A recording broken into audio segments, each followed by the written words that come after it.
Hi all, and welcome back to the channel.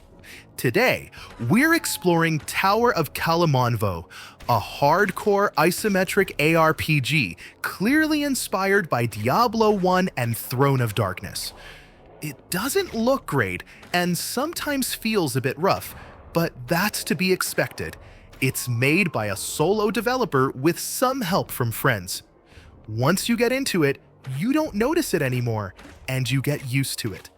It's also just $15, so trust me, don't write it off based on what you see at first glance.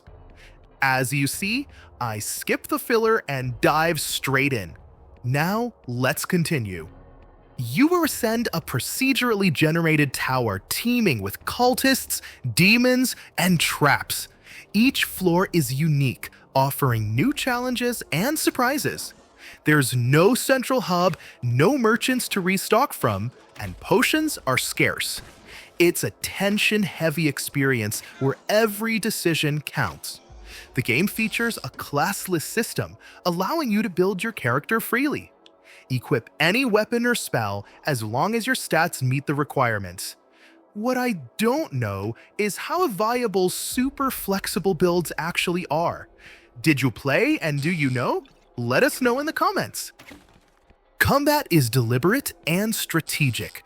Weapons come with unique skills, like ricochet arrows or throwable sides. Spells are learned from tomes and shrines, adding variety to your arsenal. Each encounter requires careful planning and adaptability. You'll find plenty of loot as you progress, but most of it is standard gear. The rare items are where it gets interesting. Those are designed around meaningful trade-offs that can really change how you play. It's less about stacking stats and more about picking gear that fits your strategy.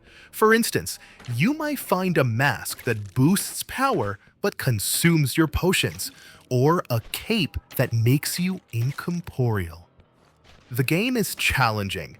Resources are limited, and there's no town to return to. Combat requires careful planning and adaptability. If you die, you start over. It's basically a roguelike.